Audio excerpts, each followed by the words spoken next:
გუშინ იყო თქვენი სასამართლოს ხდომა, ხომ? თქვენც დაგაკავეს აქციაზე გზის გადაკეტვის ბრალდებით. არა, მე გზის გადაკეტვის. არ იყო ეს ხო რა ბრალდები? მე 66 და 73 მუხლით დამიჭირეს, ანუ პოლიციისთვის შეურაცხყოფის მიყენება და მისთვის წინააღმდეგობის გაწევა იყო ჩემი წინააღმდეგობის გაწევა. კი ბატონო, ჯერ რომ გითხრათ თქვენ 2000 ლარიანი ჯარიმა გამოგიწერეს, ხომ? ამ ბოლო დღეებში ჩვენ ვხედავთ, რომ ერთმანეთის მიყოლებით აკავებენ ძალიან ინტენსიურად აქციების მონაწილეებს. თქვენ შემთხვევაში რატო იყო თქვენი აზრით ეს გამოყენებული? ჩემი აზრით, გარდა იმისა, რომ მოსარჩელი მხარის არანაირი სამხელი ჩემს წინააღმდეგ არ ჰქონდა ამ მუხლებიდან გამომდინარე, რადგან პოლიციისთვის მე შეურაცხყოფა არ მივიყენებია, უბრალოდ მოუწოდებდი მას, რომ ნორმალურად მოქცეულიყო და ქალთან მიმართებაშიც ადამიანურად ელაპარაკა და არა ის ცინიზმი და რაღაცა შეურაცხყოფელი სიტყვები, რასაც ის იყენებდა, მოკლედ ამის გაჩერებისგან მოუწოდებდი და ამის შემდეგ მოხდა ჩემი დაკავება.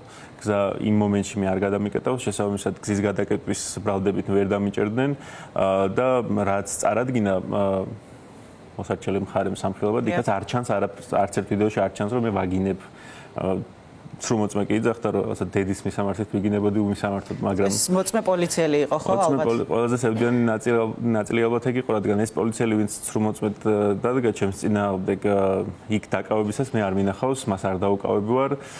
მეტიც, როდესაც სამმართველოში მიმიყვანეს, იქაც დაახლოებით 2 საათის მერე გამოჩნდა, როდესაც მისი ცვლა დაიწყო და უბრალოდ მას გადამაბარეს და მან წამიყვანა შემდეგ ზესტაფონის იზოლატორში.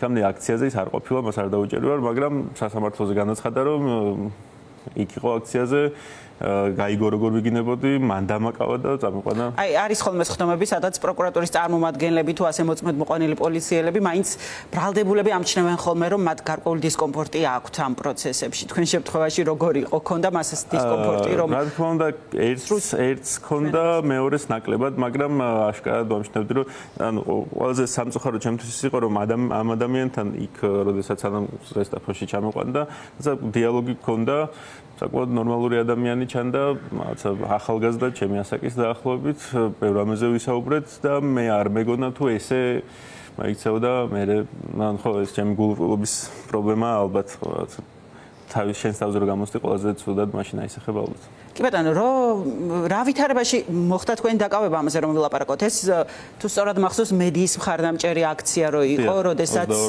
გზის გადაკეტვის საშუალებას არ აძლევდნენ ხო პოლიციელები, მაშინ ფაქტობრივად ძალიან რთულად გადაიკეტა, შეიძლება ითქვას რომ ძალიან მცირე მონაკვეთი ხო? ჩვენ როდესაც მოვედით აქციაზე უკვე დაჭერილები იყვნენ ადამიანები, მაგალითად ნიკა შურღაიას დაკავებას ვუყურებდით ახლა. და უკვე პოლიცია იდგა ტროტუარზე, არ უშვებდა არავის, ვისაც თუ ვინმეს უნდა გზის გადაკეტვა. ის ტროტუარიდან რომ იტაცებდნენ ხო აქციის მონაწილეებს? კი და აი მომენტში, როდესაც პოლიციის წინ ვიდექი და ამ მომენტში ერთ-ერთი პოლიციელი რაღაცა ცინიკურად მიმართავდა ერთ-ერთ ჩვენი აქციის მონაწილე ქალს და შემდეგ აქედან რო გაიპასუხნენ სხვა ქალები, უარესი დამამცირებელი ტერმინები გამოიყენება მათ მიმართ, რაზეც ჰქონდა რეაქცია შესაბამისი და ამის გამო დამიჭირეს პირდაპირ წვდნენ აისურში და გამათრიეს. მე წინააღმდეგობა არ გამიწევია, აზრი არ ქონდა, ეხა იქ ჩხუბს არ დაუწყოდი პოლიციას, მიჭერენ და ის 48 საათიც ღირსეულად გავატარე მაშინ იზოლატორში. არ არის ჩემთვის პრობლემა არის ზოგადად რაც ხდება, რადგან ანუ მე გასაგებია შეიძლება მასთან მქონდა კამათი და ამის გამო დამიჭირეს. რაღაცა ყველაზე ოპტიმისტურ შემთხვევაში ეს შეიძლება მოიყვანო გასამართლებელ საბუთად, მაგრამ სხვები ვინც ჩემთან ერთად დაიჭირეს, მაგალითად ილია ღლონტი ჩემს გვერდით იდგა. არ სიტყვას არ იძახდა, ისიც დაიჭირეს და როგორც შემდეგ მითხრეს მეგობრებმა, უბრალოდ ერთ-ერთმა პოლიციელმა თქვა, რომ ესეც წამოიყვანეთ, ადგილი გვაქვს. მე იქ ადამიანები, რომლებიც ცდილობდნენ ჩვენს არ გატანებას პოლიციელებისთვის, ისინიც დაიჭირეს. ჩვენ ზესტაფონში 6-ნი ვიჯექით და 6-ვე იმ მომენტში ვიყავით დაჭერილები. თქვენ აზრით მაინც არსებობს წინასწარ სავარაუდოდ ასე ვთქვათ დასაკავებულ ადამიანთა სია, ვინც ძალიან აქტიურია, ვინც ხშირად ჩანს ამ აქციებზე, ხვდება, არ ვიცი, ტელევიზიების კადრებში. რა პრინციპი მუშაობს? არ ვიცი, შესაძლოა არსებობს ილია ღლონტის შემთხვევაში, ხო შეიძლება ვიღაცას კონდეს მის მიმართ რაღაცა წინასწარ განწყობილი დირექტივა, რომ აი თუ რამე შესაძლებლობა მიეცემათ, დაიჭირონ და ნებისმიერი სხვა, მაგალითად ჩვენთან ერთად იჯდა ისაკო დევიძე, რომელსაც არაფერი არ გაუკეთებია იმ მომენტში კანონსაწინააღმდეგო, მათი აზრითაც კი კანონსაწინააღმდეგო, მაგრამ მაინც 14 დღით გაუშვეს და არ ვიცი, შეიძლება იყოს აი მე წინასწარ განსაზღვრულებებით. აი ამ დღის მერე თქვენ რომ დაგაკავეთ ირაკლი კობახიძე იყო ძალიან კმაყოფილი ჩანდა რომ ეს იყო ერთადერთი საშუალება როდესაც მიესა ხო მას იმისი თქმის საშუალება რომ რუსთაველის გამზირე არ გადაიკეტა იმის მერე პერმანენტულად რუსთაველი ისევ იკეტება რამდენად პრინციპული საკითხია ეს პრინციპული საკითხია პროტესტის გაგრძელება და პროტესტის უწყვეტობა. შეიძლება კონკრეტულად რუსთაველის გადაკეტვა არ იყოს აი ესეთი განსაკუთრებული პრინციპის ამბავი, რადგან ამის გამო ადამიანებს ციხეში უწევთ ყოფნა, მაგრამ თავარი არის ის, რომ პროტესტი უნდა გაგრძელდეს, უნდა განვითარდეს, გაძლიერდეს, შეიძინოს თუნდაც სხვა ფორმები და მხოლოდ აი ამის შედეგად შეუძლებთ რეჟიმის დემონტაჟს, თორემ რაღაცა მხოლოდ რუსთაველის გადაკეტვა არ არის ჩვენი თვითმიზანი არის რეჟიმის დასრულება და რაც დაგვაახლოებს ამ რეჟიმის დასრულებასთან, ყველაფერი უნდა გავაკეთოთ. მათ შორის თუ საჭირო გახდა რუსთაველის გადაკეტვა. თუმცა როგორც ჩანს განცხადებები და ან როგორც ირკვევა, მათთვის ეს ნაწილი ხო პროტესტის ეს ფაქტორი ყველაზე მეტად შემაწუხებელია, ხო, შეიძლება ითქვას. თუმცა თქვენ წარმოადგენთ რა შეიძლება იყოს განსხვავებული ფორმები. ხო, ამაზე უკვე და ვიმჯელოთ, მე მგონი დროა 1 წელი გადის უკვე 1 წელი გავიდა პრინციპში არჩევნების გაყალბებიდან და 28 ნოემბერს არ დაწყებულა ამ ქვეყანაში აქციები გაცილებით დიდი ხნის ადრე დაიწყო და მოკლედ 1 წელი საკმარისია იმისთვის რომ საპროტესტო საზოგადოება რაღაცა კონკრეტულ ხედვებზე ჩამოყალიბდეს. ძალიან კარგი აქამდე მოვედით, უწყვეტი პროტესტი გადასარევია, ადამიანები აგრძელებენ ბრძოლას, მაგრამ უკვე დროა, მე მგონი, რაღაცა სისტემურად შევხედოთ მთელ რიგ პრობლემებს, რაც ჩვენთანაც, ჩვენშიც არის და ქვეყანაში ზოგადად.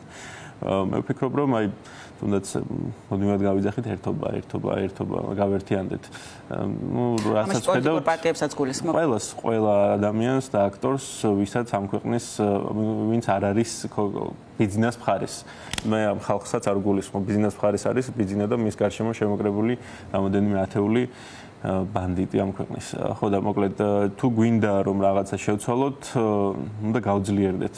არ არის საჭირო თავიდანვე ყველა გავერთიანდეთ და იქ არაფერი არ ვაკეთოთ.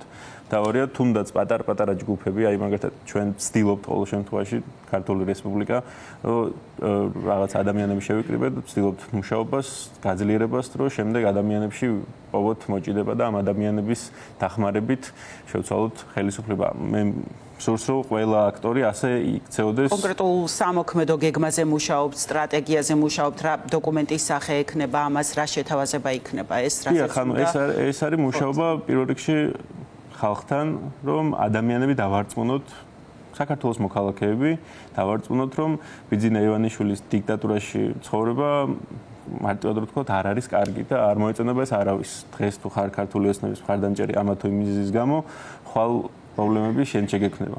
აი ეს მარტივი მესიჯი უნდა გავრცელდეს საზოგადოებაში და ამისთვის საჭიროა სხვადასხვა ჯგუფებმა როგორღაც პოვონ მისასვლელი გზები ადამიანებამდე და შემდეგ როდესაც რომელი ჯგუფის ყველაზე ხალხში ყველაზე დიდი სიმპათიას დაიმსახურებს, ის შეცვლის ალბათ თუ გაქვთ კომუნიკაცია სხვა ჯგუფებთან ან რომელიმე ჯგუფთან არ ვიცი სამოქალაქო საზოგადოების წარმომადგენელ ჯგუფებთან ან პოლიტიკურ ჯგუფებთან რომლებთანაც უფრო გრძნობთ თქვენი ხედვების სიახლოვეს. რა თქმა უნდა, მადლობა სამადლობელი ის არის პროცესისადმი რომ ნელ-ნელა გამოიკვეთნენ ახალი ძველთან ერთად ახალი ძალებიც ვინც მსგავსად ცდილობს შეცვალოს რეალობა და მათთან კომუნიკაცია მნიშვნელოვანია ჩვენს სახელებს არ ჩამოვთვლი რა თქმა უნდა გვაქვს სხვადასხვა ჯგუფებთან კომუნიკაცია და ვცდილობთ შევცვალოთ რეალობა. კი ბატონო, უნდა გკითხოთ სასამართლო პროცესებზე, ხომ თქვენ ლაპარაკობდით, არ ვიცი, ჩვენ მედია მას შემდეგ რაც დეტალურად ვერ ვადევნებთ თვალს ამ სხდომებს, იმიტომ რომ შესვლის საშუალება არ გვაქვს. ძირითადად ინფორმაციას ვიღებთ ხოლმე პროცესის მონაწილეებისგან. თქვენ როგორ უყურებდით ამ პროცესს? ყველა ბევრი ამბობს, რომ ამ პროცესებს ლოგიკასთან, სამართალთან საერთო არაფერი აქვთ და ხშირ შემთხვევაში რაღაც აბსურდული მტკიცებულებების მოსმენა უწევთ ხოლმე ბრალდებულებს, ხოლმე მათ შორის პროცესის მონაწილეებს. რამდენად თქვენ შემთხვევაში როგორ წარიმართა მოკლედ ეს პროცესი? რამდენად დამაჯერებელი იყო ბრალდების მხარის მტკიცებულება? ბრალდებას მტკიცებულებები ჩემ წინააღმდეგ რეალურად არ ჰქონდა. ანუ ის, რასაც მე დავებოდნენ, ბუნებაში არ დამიშავებია. ანუ იქ იმ მომენტში მსგავსი არაფერი არ მომხდარა ჩემი მხრიდან. სწორედ ამიტომაც ვერ მოხდა ჩემი ციხეში გაგზავნა, რადგან მაინც რაც არ უნდა შლეგ დიქტატურაში ვიყოთ, რაღაცა მინიმალური სტანდარტები უნდა რომ ყველას უნდა მინიმალური სტანდარტები ხო კი ბატონო, მაგრამ ციხეც არის საპირწონედ თან ეს მოხლი რადგან იტვალისწინებდა ჯარიმას და რადგან არ არსებობდა ასე რა ქვია ჩემ წინააღმდეგ სამხილი და რადგან ჩემი ადვოკატი გუჯაო საჯანიშვილი მოვიკითხავ აქედან იდეალურად წარმართავდა პროცესს, მოსამართლეს უბრალოდ არ ჰქონდა რაღაცა არანაირი საფუძველი ციხეში გავეშვი. თან მით უმეტეს როგორც ჩანს, ხო წინასწარ არ იყო ჩემზე მოთხოვნა, რომ მაინც და მაინც ნუკრიკაკულია ციხეში გავეგზავნეთ. ამიტომ სხვა დანარჩენი იქ მაგალითად სრულმოწმების ქცევა, შსს წარმომადგენლების ქცევა, რომელიც ცდილობს მაქსიმალურად შენს ასე ვქვია დაჩაგვრას და რაღაცა ჩემს წინააღმდეგაც მოითხოვა პატიმრობა შსს წარმომადგენელმა უბრალოდ მოსამართლემ გადაწყვიტა ასე. საკმარის საფუძველი. მოკლედ ოცნების სასამართლოშიც ვერ დაინახეს. დიდი მადლობა. ნუკრიკაკულია. მადლობა თქვენ.